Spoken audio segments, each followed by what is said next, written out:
Today I've got my recently acquired Allis Chalmers 180 diesel in the shop here. The radiator's got a little bit of a leak in it, so I need to take the radiator off, take it to a radiator shop, get it repaired and checked out.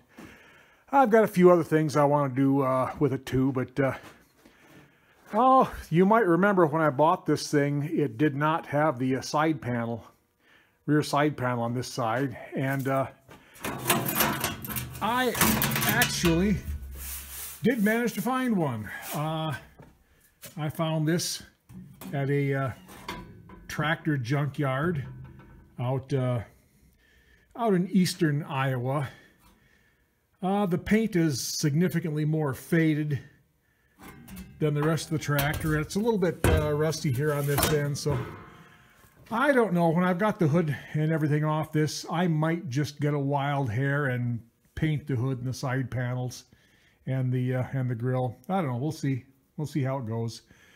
A couple other things I've got to do on this thing. I've got the fuel gauge doesn't work, so I'm going to get a sending unit for the fuel tank. I'm going to get a new sending unit for the temperature gauge.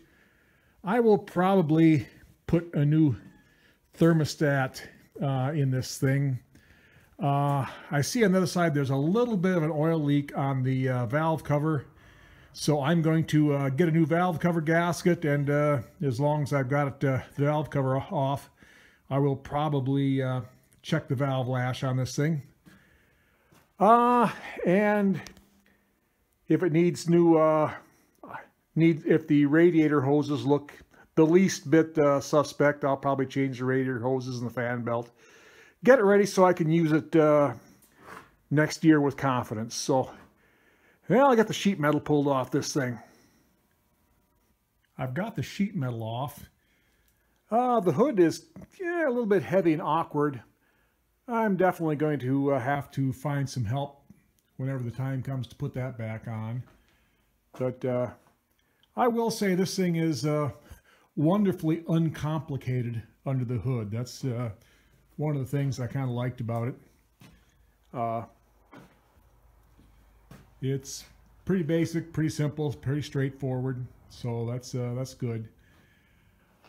Oh, the radiator, I don't know. I don't like the looks of this thing. It looks like it's the original radiator. Looks to me like the core is starting to get kind of rotten, besides leaking up in here by that seam. So I don't know. I'm going to go ahead and take this off and take a little closer look at it. Okay, I've got the radiator out. I've been looking at it a little bit, and I'm still not very impressed with it. Someone has done some work on it. I don't know if you can see it. You can see where the fan shroud part of it appears to have broken loose at one time, and someone has soldered that back on. Someone's done some soldering on the front and some soldering along here on the top. So I don't know. I'm going to explore my options. I see that Allstate Ag Parts sells new radiators for this thing for, I think, $670.